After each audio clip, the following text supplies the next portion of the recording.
Hello, Traveller, and welcome to Arcadia. This is Chugs, and this is part 3 of our investigation in Shadows of Doubt into the murder of Mark Vandenberg. So, where we left off the last episode, we're just waiting outside the place of work for Mark, so Purple Management, in order to sort of have a look around, see if we can understand anything else from his desk or anything else here. But during the episodes, had a little bit of a change of heart, decided that we could probably do something a bit more proactive here. So these cameras, I think, have a bit of a blind spot if we just sit underneath them. And as it is fairly quiet, given that it's 5 in the morning, what we can do is hopefully just pick this lock and walk in. Don't mind me, sir. That's just normal business.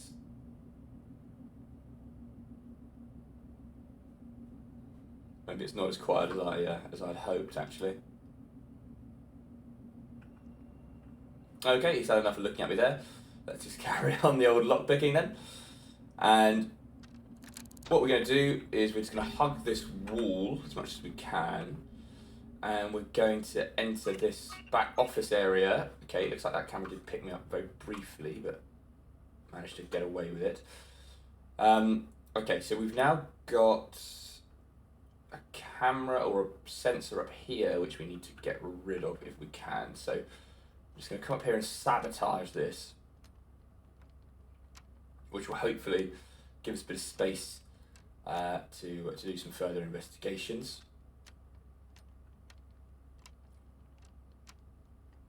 Awesome, so that's been turned off, and now we're just going to have a little look through some of these computers and desks, see if there's anything relevant that we can pick up. So if we go and use this computer,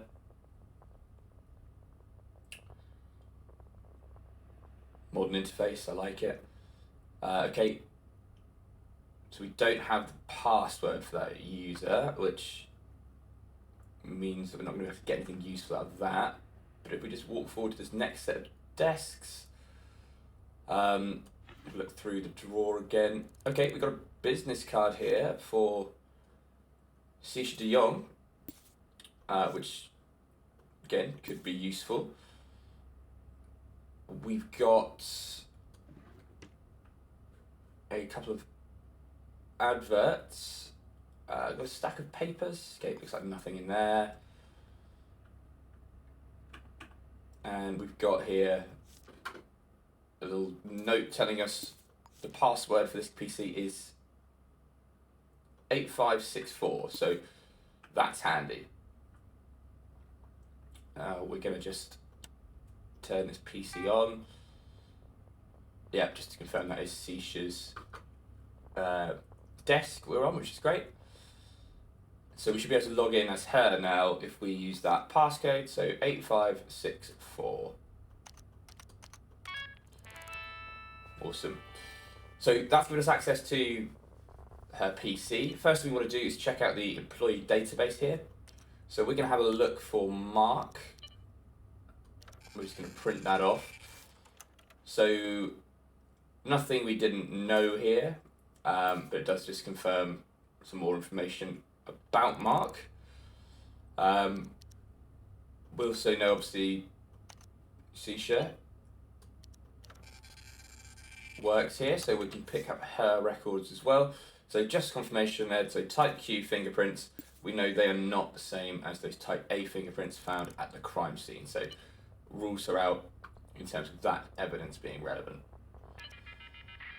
Otherwise, we're just going to look at her mail. So a few messages to Mark here. So Mark at 11:31, so it's just before he was killed on Monday, January the 2nd. Mark, please listen to me. Get out of the house now. June is coming for you. Okay, well that's suspect. Let's just print that out. Tie that between those two. Okay, so she knows more about June than she's potentially letting on there. Looks like, Mark, you're scaring me. I'll be there. Please don't do anything till we can talk. Yeah, so this is, I have to see you, you're the only one who understands. can't say more here. Meet me at the Popeye Pelican Diner. So we know they did meet at that diner about something. Sounds like some sort of crisis was going on there. So that's 10:30. Got a Rosa Fontanetti advice. Sisha, I hate to say this, worried this might happen. I'm pretty sure I saw Mark hanging around with some lowlife recently at that place, the Coral Hair Bar. So one of her friends has seen Mark be someone suspicious. Looks like those two were romantically involved. Now the Coral Hair Bar is where June has been seen, so that all kind of checks out in terms of this narrative. And then we got a message here asking for some advice about Mark. So there's obviously something going on with this guy. Otherwise, we've got a reservation, a couple of matches and newsletters. Okay. So that's interesting. Might be worth giving Sisha another visit to see if there's anything else we can glean. While we're here, probably also worth looking at some other desks. So, trying not to get myself spotted. So this is Mark's desk by the looks of things. So we've got a desk belonging to Mark. Uh-oh. But looks like that is all we're going to have time for. So we're just going to get out while we can. If indeed we can. There's an vent here. So, okay, that didn't go entirely to plan, but we did get something interesting in the shape of some further information around Sisha and Mark. So they were obviously in some sort of relationship. She was worried about him. They met up at that diner, and then she tried to warn him that June was coming for him. So she's obviously got some more familiarity with all of these players than we did initially know. Let's see if there's a way out of these vents. Just keep going down for now, I guess. Here we go. Oh, perfect. This goes into the corridor. So jump out of the vent there, and then hopefully we can escape the building before these cameras are properly triggered.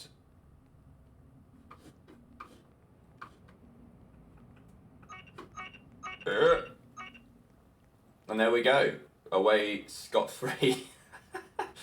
So that wasn't as seamless as I'd liked, and maybe that's a bit of an advert for doing it, you know, the polite way during business hours. But I think it's probably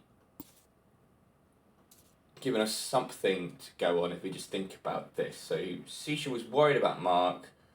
Mark was seen at the Coral Hair Bar hanging out with this June character, and then Sisha warned Mark that June was coming to kill him. So again, there's obviously something they've got involved with that's a little bit deeper than we thought.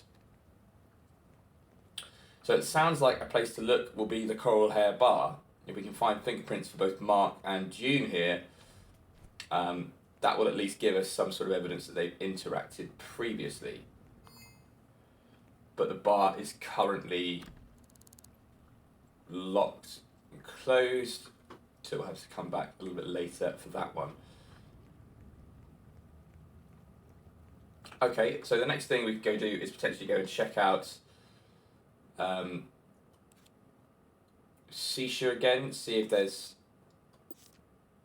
anything else that she can tell us. Because obviously she had a bit more knowledge of this than we thought. So actually, we are right here already, which is great. There's the hammer I threw on the floor earlier. We'll head up to the third floor.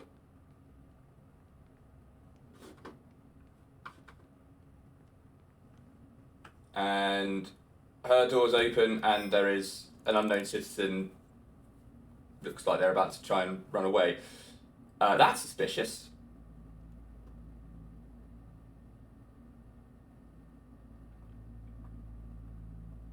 Okay. I'm getting some very, very sus vibes from this person.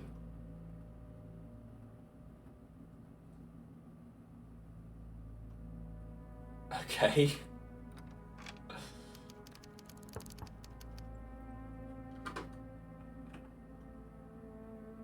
Nothing under the doormat.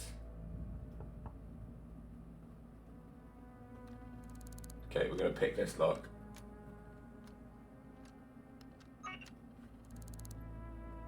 Ah, okay. There's a camera right here. Probably should have checked for that first. Okay, we're going to open the breaker box. This allows us to turn off the cameras. So that camera should now be off. It gives us the ability to get into this flat. Where we knew Sisha lives. No sign of her though at the moment. Wow, this is what an apartment. So we've got a work rota we know about already. Got her address book. Does she know this June person?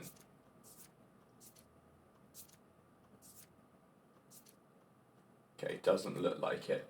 We've also got a phone number here. I'm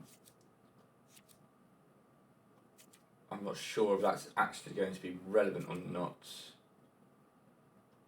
But it doesn't look like that matches any of these profiles. Oh god, hold on. Wow, I thought this was just a pile of rubbish, but actually it's a cadaver, which is not great news. So that guy who we just saw leaving the apartment, definitely our murderer. Let's go and... Oh, sorry, I keep pressing the wrong button. Let's go analyse this corpse. Bullet wound from low caliber ammunition, 8 or 9.32mm. Shot between 5:30 and 6:32 today, so it's literally just happened. So we can be pretty confident that who the person we just saw is our murderer. Now, the challenge we're going to have is how we actually find them again. So what we're going to do is we're going to analyse some of the evidence left at the scene just to make sure it's the same killer. I mean, all the signs are pointing to the fact that it is.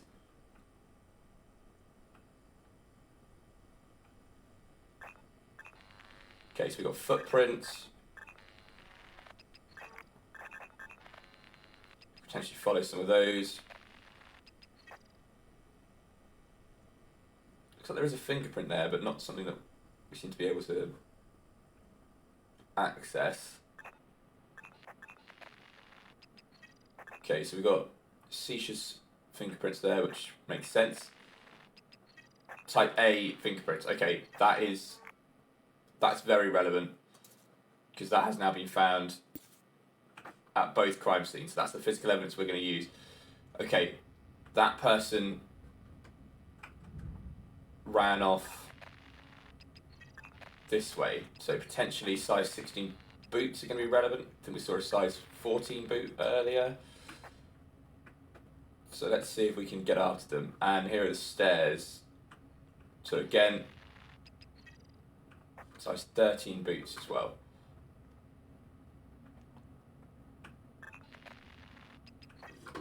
Okay, so this could be relevant. Unfortunately, we weren't able to get there in time to save Sisha, but that is a sign of how this game sort of works. The world is living and breathing around you, and this kind of stuff can happen without your interaction at all. And despite the fact that we caught the guy pretty much red-handed, we're almost at a bit of a impasse here, because how the hell are we going to track him down again? I guess we know where he lives, in theory. We go and pay a visit to the tower block that he lives in and see if we can just pick him up that way. But what we need to do is get a name and get the fingerprints off him so we can assess who it is. So these footprints aren't going to tell us too much. If he used the stairs, we might be able to catch him. Wasn't you, was it?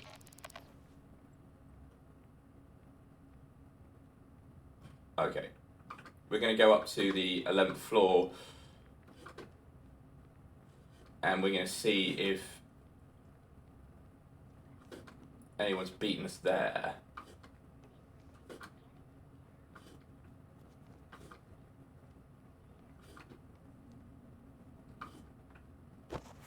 Okay, sorry, I've just bulldozed that man. Is it you? I mean, I guess your name is personal. Alright,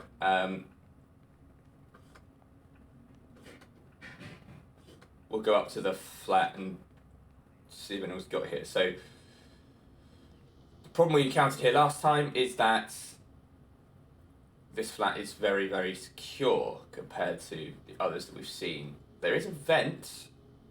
Looks like we could get ourselves in there. Now that is the killer's apartment.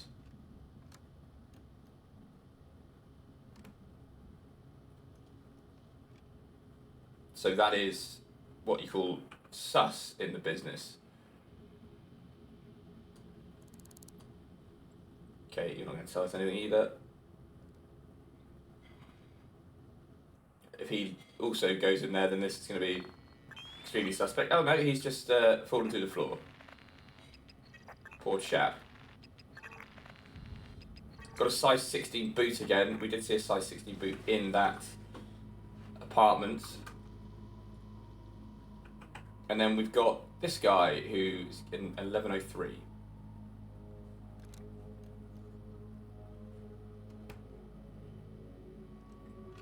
So interesting. Our best lead, although another person's now going in there. We need to be able to get ourselves into that flat. That's for sure. And we also need to be able to access that bar. And I think we did meet our killer very briefly there. So, not the best day's work as a police officer, but I guess we're an ex-police officer for a reason. And interesting to see where this one goes during the next episode.